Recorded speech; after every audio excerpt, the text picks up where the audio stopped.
All right. Hello, everybody. Once again, you are watching GPU, the show. We are Game Players United, and I am your host, Matthew Gilliam. I am here in the building. Well, actually, I'm not in the building with him, but I'm in a building. He's in a building. I'm with Zach Winn. Zach, how are you doing today? I'm doing great. How are you doing?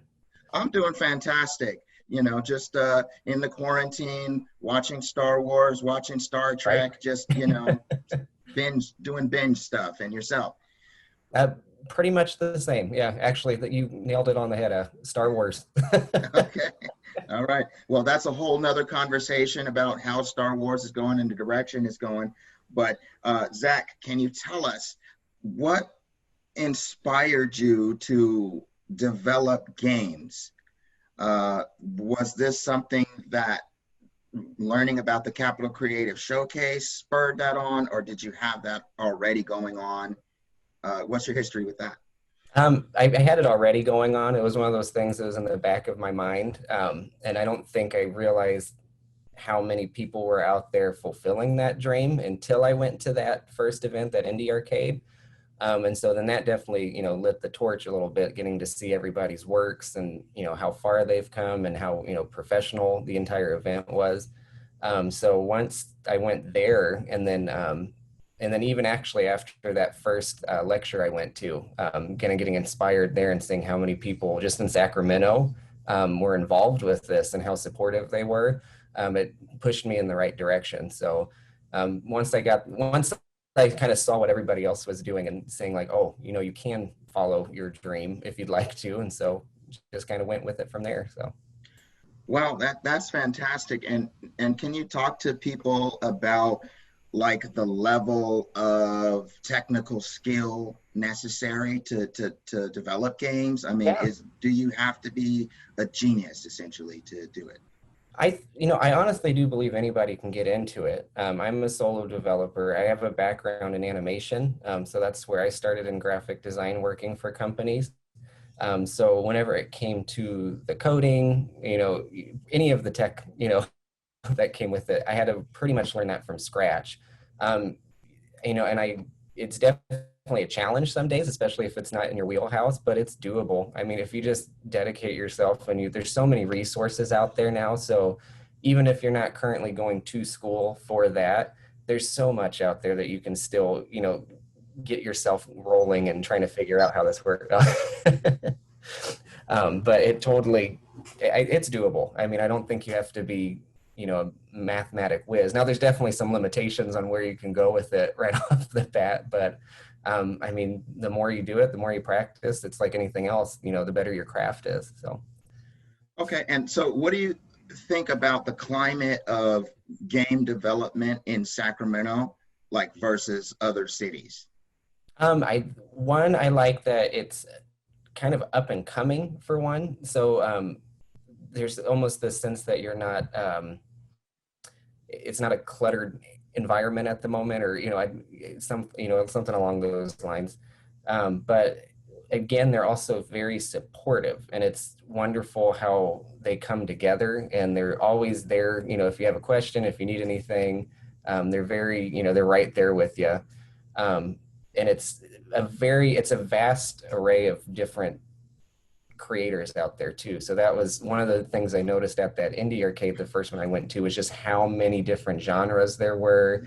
I mean, and this doesn't even just go from video games, it was going also from board games and, you just artists themselves, and just seeing how they all collaborated. I think that environment is what really sets, Sacramento apart from a lot of the other scenes. So.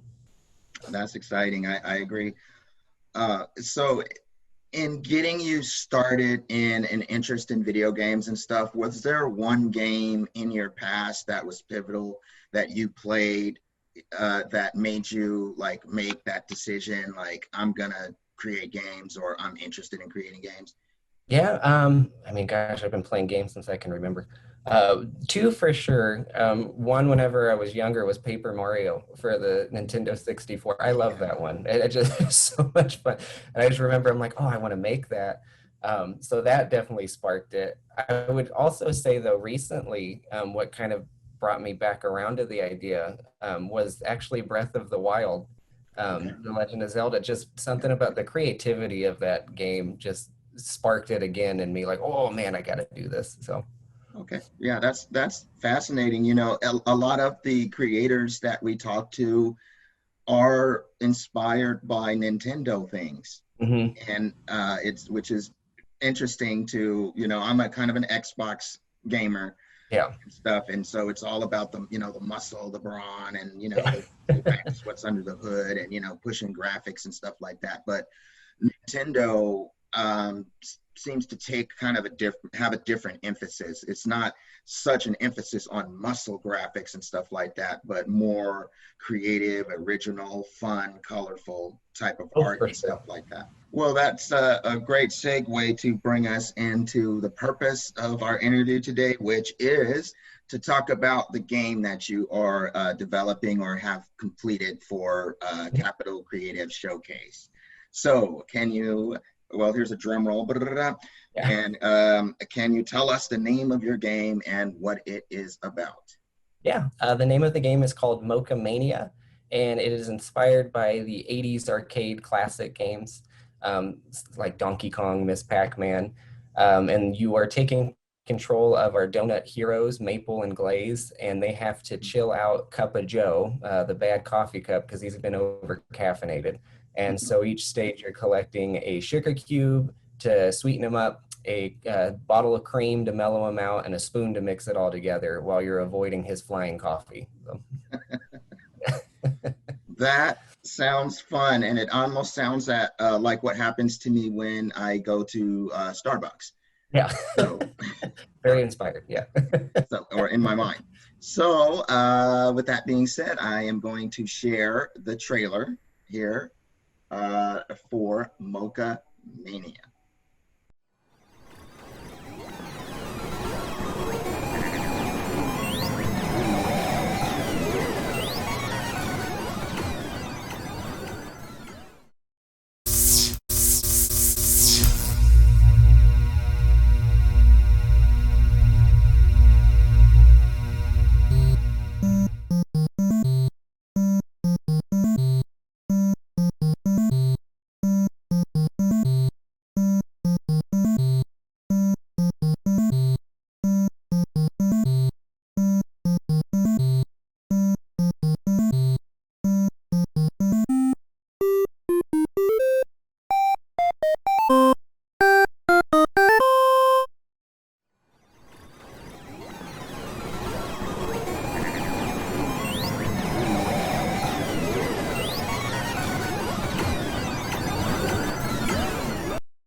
Wow. Yeah. Short and sweet. Yeah. Yes.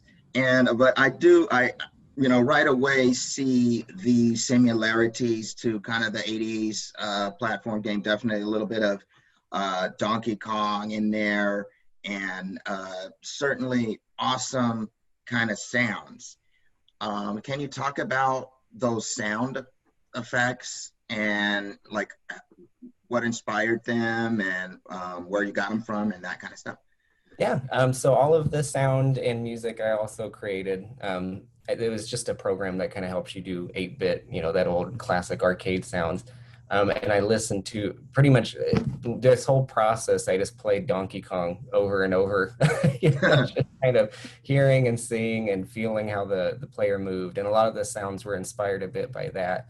The music, especially, I was noticing in those old, not even just Donkey Kong, but Burger Time was another one I was into. The song is it's just a building on itself every level or every stage that you go to, and so that was where that's where the music started coming from. So every stage it just goes up a little bit higher until the ultimate climax for the last stage. So yeah. I really like that. One of my old memories is going to the arcades with my parents and stuff like that, and we would just the whole arcade was filled with these kind of Mhm. 8-bit sounds and and Yeah. stuff like that. So so for me, it's almost like a comfortable ambiance or something like that. I just that is the soundtrack of my life, maybe Right. Yeah. is the way to put it. So that's awesome. Now the character design in this is also something that's very interesting. So I'm gonna share a screen. You sent me over a little bit of the art there. So here, let's take a look at that. And here, what is this that we're looking at? Yeah, so the top right corner just shows, the pixel version of Maple, which is the main character of this. And I was trying to match the designs of the artwork that would be on the actual arcade cabinets. Okay. So, which they had almost that old, you compare like almost that old like 1930s Disney cartoon rubber, animation kind of look to them. So again, I looked at Donkey Kong's. They had a lot of, a lot of inspiration from there, and Super Burger Time again had a lot of that kind of caricature, and I wanted that design to kind of match what they look like then. So. Okay, well, that seemed to work out pretty good because I kind of want to eat this. Yeah. This character here in the top corner.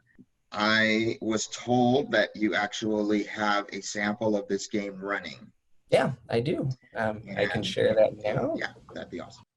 This is our title screen, again, very inspired by old arcade games. There will be a 1 and a 2-player option. Oops. There we go. That you can go between. We'll do the 1-player one just for the demo here. And then the 2-player will operate just like those old arcade games did as well. It's not at the same time, it's a taking turn adventure. So, once somebody dies, the other one will take over. So we'll give that a start. We have our intro title screen. This is Mount Java, where everything is going to be taking place here. And we're pretty much climbing up the volcano as we go. So as you can see, we have Cup of Joe down there, just shooting his crazy coffee. The coffee going up is not going to hurt you, but you need to be careful about what's raining down. Got it. And I'll show you that. If it does, it doesn't end too well for you. So. And we are trying to get that sugar cube, which is to sweeten Cup of Joe up. Okay. We have to get that cream that's on the second level there, and that is to mellow him out. And we need to get that spoon. Okay. And on the way, you can pick up sprinkles to add up to your points. Nice. And this thing right here is our umbrella, which is our power-up. And whenever Entry Maple has that, you're safe, and you can also get some extra bonus points here with your little umbrella. So you want to make sure you take advantage of that on certain spots. So. And we will get on up here. Almost got it. Once we get our spoon, he's stirred up, and then we can go on to the next area. So this Mocha Mania is your entry into this year's Capital Creative Showcase. Yes. Well, do you have any shout outs that you'd like to give to folks at this time? Yeah. I mean, if you want any information on both Mocha Mania or the Questing Sapone Patu, you can check out my website at zachwinn.com. That's ZACHWINN.com. So I post everything there. I'm also on Twitter at ZachWinnArt. So you can check out, anything I have there. I do, occasional video uploads just showing progress. So if you want any details about what's going on with that as well. And then I will have a release date for Mocha Mania by the end of the year. So keep a close eye out for that. And I think that should be it. Yeah. Okay. Well, this is a fantastic game here, Mocha Mania, and we're also looking to what happens with the Questings of Pone and Patu. We are here with Zach Winn, and you are watching GPU The Show. I'm your host, Matt Gilliam. Back to you guys.